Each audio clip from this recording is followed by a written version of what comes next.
Boxing corners is an easy way to add a bottom or give some extra room to something like a pouch. You can even add this on cushions. The next time you're going to make a purse, it makes it so rather than having something that looks more like an envelope, you have something that actually has some depth to it, has a bottom. So I'm going to show you two different ways that you can box corners.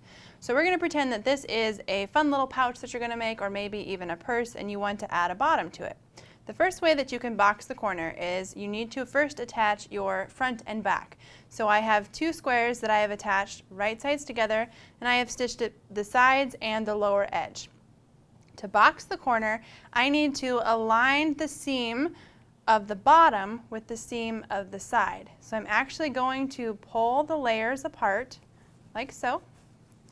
I'm going to then make the seam of the bottom right here line up with this seam on the side. So an easy way to do that is to do a technique that's called locking or nesting your seams. So I have my bottom seam allowance going to the right, and I have my side seam allowance going to the left, and now I can use my fingers and position them so where they are directly on top of each other, and because they're in opposite directions, when I try and push them towards each other, they're going to stop and nest together once they are directly on top of one another. Once you have them in place, you're going to go ahead and put a couple pins to hold them, right like so. Oops. And now you're going to stitch across the corner. So how far you stitch away from the corner is going to determine how much of a bottom you get. So if you are going to want just a fairly small bottom, you could stitch anywhere from a 1/2 inch to 1 inch away. When you stitch 1 inch away, you're actually going to be getting a 2-inch bottom, because you can see we have an inch here and an inch here. If you have a cutting mat that you can lay it down on that has your inch grid marks, it can make it a little bit easier to see how big of a bottom you're going to get. But so I'm going to stitch 1.5 inches away from the tip. So that's going to give us a fairly wide bottom. So to do that, you can lay your ruler right on 1.5 inches. Here's our 1.5 inches from our corner, and make sure that you are lined up on both sides.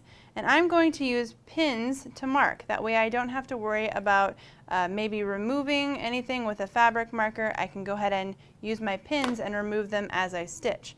Also, if you are stitching a fairly short distance like I am here, you may be able to just make a mark and then eyeball it across there, but at least with my 2 pins, I know I need to stitch from one pin to the other. Take this over to the machine, stitch from pin mark to pin mark. Don't want to stitch on my pins, so I'll remove them when I get to them. Go ahead and do a back stitch at the beginning and the end, or a little back tack, stitch in place, whatever it is that your machine does. Go ahead and clip your threads. And now we're going to cut off this corner that we just stitched, right like so. Now, when you turn your pouch or your bag right side out, it now has a bottom. So you can see here is the bottom we've created. So one corner has a bottom because it has been boxed, and one does not. So you can see rather than having a pouch that is just a straight front and back, you can box the corner using that triangle method, and now it has a nice bottom and it'll even sit up on its own. So that's one way that you can box a corner. Another way is you can cut away the fabric from your corner before you stitch it. So rather than aligning your seams, stitching, and then trimming off a corner, we are going to cut a square away from our fabric. So again, I have my right and my wrong side, my front and my back stitched together, right sides together. I have stitched along the sides and lower edge.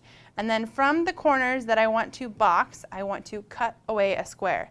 So it's going to be about the same when you're determining how much of a triangle to cut away, when you determine how much of the square you want to cut away to create that boxed corner. You want to measure not from your seam line, but from your stitching line as to how big of a square you're going to get, because even if you cut away this seam, it's not going to make your the boxed area or the bottom of your pouch any bigger, because your stitching line is sort of the indicator. So I'm going to take my ruler and I'm going to cut a 1-inch square away from my stitching line. So either line up your 1-inch line along your stitching line, or if you used 1/2-inch seam allowances, you can line up that 1/2 inch along the outer edge. Once you have it lined up, you can either use a rotary cutter and you can cut it out, right like so, or you can draw your lines in place and then use a pair of scissors. If you're using a rotary cutter, you may find that you didn't quite get the tip of that square cut, so you can bring it back in with your scissors and make sure that it is cut right like so. And now we're going to align our raw edges. So we're going to again pull our bag apart, or our pouch apart, and rather than having to align the seams blindly or by feel, we can see where they're at. We can easily line them up and line up those raw edges. We're going to put some pins in, so I hold my seam allowances in opposite directions, and now I'm going to stitch. The seam allowance you choose to stitch depends on how much more of a bottom you want to add to your pouch. So if you've cut a 1-inch square, if you're going to stitch using a 1/4-inch seam allowance, it's only going to make it a little bit bigger. 1/2-inch seam allowance will make the bottom even bigger. The further in you come in with your seam allowance is going to make the bottom larger. So I would recommend stitching on approximately a 1/4 to 3/8 inch seam allowance. Again, you're going to want to do your back stitch at the beginning and the end. Go ahead and stitch right across. Back stitch, and then cut your threads.